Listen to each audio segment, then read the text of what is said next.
Hey everybody, soybean farmer here. July the 14th. It's about 10 minutes after 7. Just got up from the dinner table. My wife made some ribs tonight, pork ribs. Did it in a crock pot. Fantastic.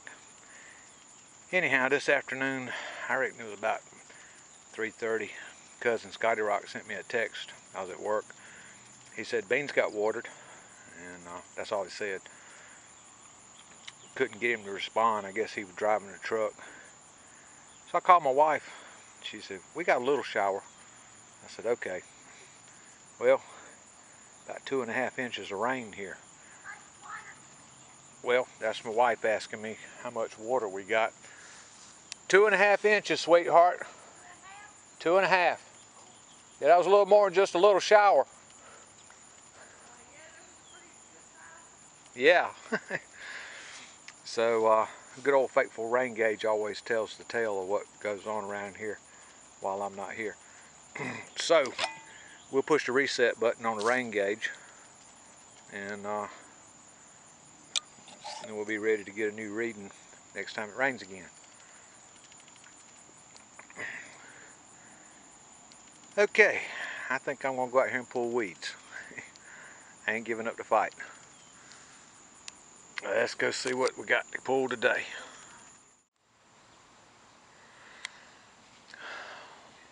I think I better let some dinner digest before I start bending over pulling weeds. So I thought I'd ride out here and look at this field. This is my absolutely most aggravating field on this farm. This field has so many different consistencies in this field. It's difficult to plant. You almost need some type of GPS control, map it out, and some kind of GPS control to control the planter depth. Out of 17 years, I think I've got it right twice. This year, this area right over here was so wet and soupy, I got crossed it about halfway and gave it up. I had such limited time to get this done. I didn't want to spend that time stuck right over there in the mud. So that's going to lay out this year. But this right here where you see that I did start planting, this is good ground. The beans have come up, got a nice stand. The reason it's so thick right here is I do something called end dress. I've heard people talk about headlands at the end of their field. A grain drill, if you're headed that way, it'll plant all the way to the edge of the field wherever you stop and pull it up. But when you turn around and come back this direction, it's got to roll a certain number of feet before it starts putting seed in the ground. So you'll end up with a pink and shear effect. You see a thick spot there, thin spot here, and a thick spot there. But as the beans come on up, they'll canopy and you won't hardly be able to tell the difference in it. But I'm real pleased with this area right here. For a grain drill, which is, nothing more than a controlled spill. I love the way that guy said that. I've got a nice thick stand of beans on these 7-inch rows, 7-inch row width in here. And they're coming on real nice, actually starting to get a little bit of green color in them. And it stays nice, goes all the way down that way to the end of the field. Dirt's good in here, it's consistent. You can put the bean in the ground at the seed in the ground at the same depth and get consistent emergence out of it. Of course, depending on what your germination rate is. I think what was written on these bags was 85%. But over here is where it gets really aggravating. Now, I had a deer attack in this area that we're headed to, and the ground, it changes. It stays good along here, stays good along here, and then right here, you see where it's just not very many beans at all? That spot, you see it starts down there, you see the rows again, and then right here, nothing.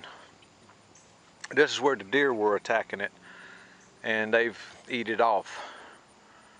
There's a little bit in there, but it won't never make to nothing. It won't never canopy in this, but praise God they left me some down there. They didn't want to get too far out in the middle of that field. Yeah, they know what'll happen to them out there. They stay over here on the edge so that they can make it back to this tree line, get down through the tree line back into the forest. Deer ain't stupid. But they did it right here on this ground that is generally really hard to get beans to come up in anyhow. So I imagine about half of what I lost right here was me forgetting to lift the planter and not plant so deep in this little spot, because the ground changes right out there where you can see the rows start to come up.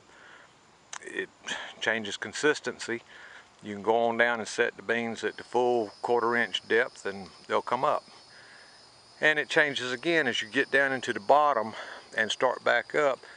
You can see a thin spot out there. I'll try to zoom on it.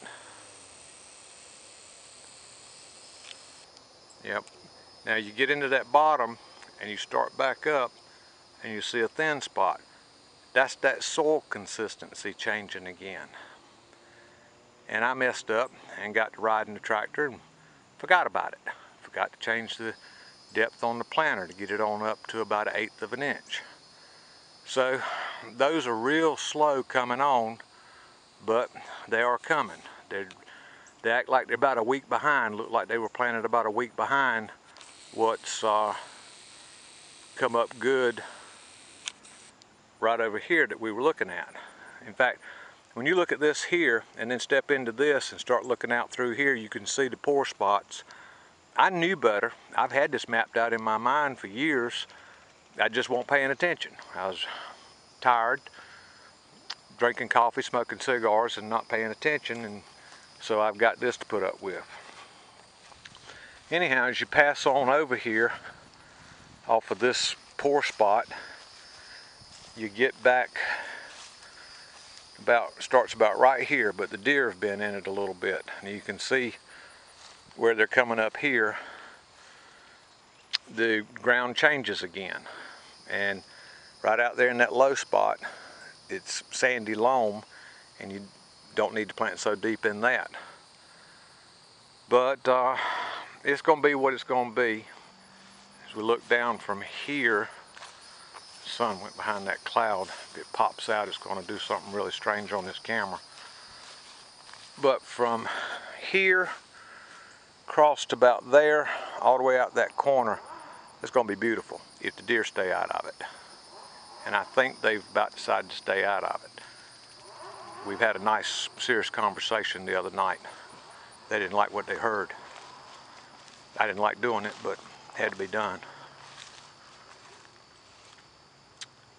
I need this field to get on up, get on with the program now. I'm thinking serious about putting some fertilizer on these spots right out here. I can go out there with the tractor, make a gentle sweeping turn so I don't dig in with the tires, and come right back up through here, make another run out that way, and then come back out here. Something in the neighborhood of about 5-20-30 would cause this area to jump and catch up with the areas like this right here.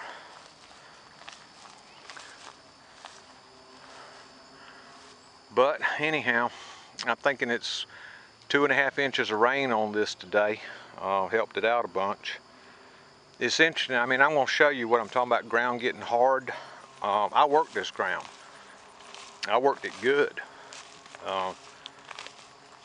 Chiseled, heavy offset. I'm stepping right out here. Look at this. 2.5 inches of rain on this afternoon. And see there? That was the ground gets hard as a rock. This is one of those places here in North Carolina that the ground just gets hard as a rock. I've come out here before with that John Deere 28 blade disc and had it set to cut land. It wouldn't go in the ground. It just bounced across this. Down there, it went in the ground. Over there, it went in the ground. But up here, it just bounced across this. I've always had to deep chisel this dirt right here to get the heavy offset to go into it. I mean, look here. 2.5 inches of rain this afternoon. Do you see where I've been squishing down in the mud here? No, you don't. Because I'm not squishing down in the mud, I'm walking on what's just about like concrete. I know better than go walk down there. These are my nice shoes, I don't want them messed up. And the sun's popped back out, so now we got sun in my face. The back far end of the field back there, let's see if I can zoom to it. Okay, that's probably blurry. But that tall green stuff back there is sweet grazer sorghum. I planted that last year just about this time. That back is probably 30 yards width, and then from that corner out there all the way down to that corner down there, the sun's messing with my